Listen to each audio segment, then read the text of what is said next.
Sa Pinoy Big Brother Gen 11, nakatatlong date na ang JM Piang. Sila yung BFF Premium Pro Max Fully Paid, ayon pa sa mga supporters nila. Iba din pala si Big Brother dahil low-key supporter siya ng JM Piang. Galit na yung ibang mga viewers dahil Pinoy Big Brother JM Piang edition pala ito. Kwento na daw kasi ng JM Piang ang buong episode ng Pinoy Big Brother. Sila na lang ba ang nagdala ng views sa Pinoy Big Brother? Ang daming ganap sa buhay ni Piang sa loob ng bahay ni Kuya. Sa kanila na lang daw umikot ang mga highlights ng Pinoy Big Brother.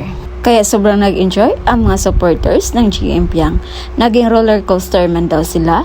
Marami ang pinagdaanan, nakakahilo pero hindi bumababa. At ito pala yung sinasabi ni Kuya na biglahe dahil ang JM Piang no boundaries na at hindi lang best friend.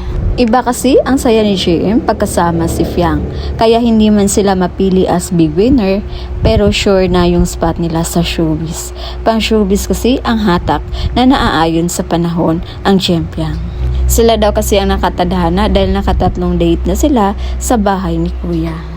Ang first date ng JM Piang ay nung birthday ni JM. Nag-request si Piang na pag manalo sila sa task, may papansit canton siya kay JM sa birthday nito. Kaya parang doon nagsimula ang lahat.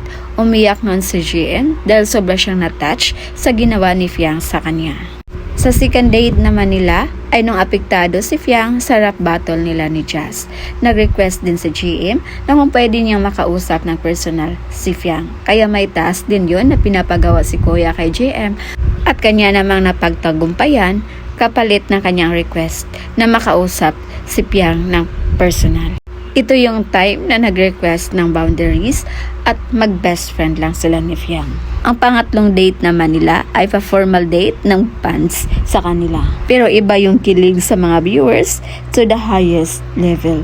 Makikita mo sa mga mata nila ang pagmamahal at nakakatuwa pa dahil from noodles naging pasta na yung pangatlong date nila.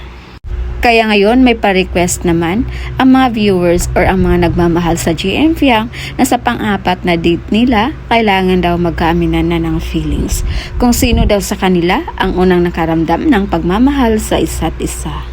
Kung ang JM Piang supporters ay naging masaya sa naabot ng dalawa, ang mga supporters naman ng JM Yas ay hindi pa rin makapag-move on. Ginamit lang daw umano ni JM si Piang dahil alam nitong sikat na influencer ito.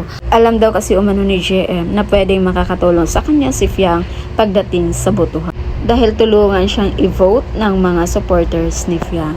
So yun muna yung update natin guys. And again, this is Mel's TV. Thank you for watching. At dumating man ang araw, sumugin tayo ng panahon. Wala sa ating bibitaw, tiwala lang sa isa't isa. Basta't lagi mong tandaan, mahal na mahal kita. Ang puso kong ito'y para lamang sa iyo. Kay sarap damhin, pinagtagpo ng talo.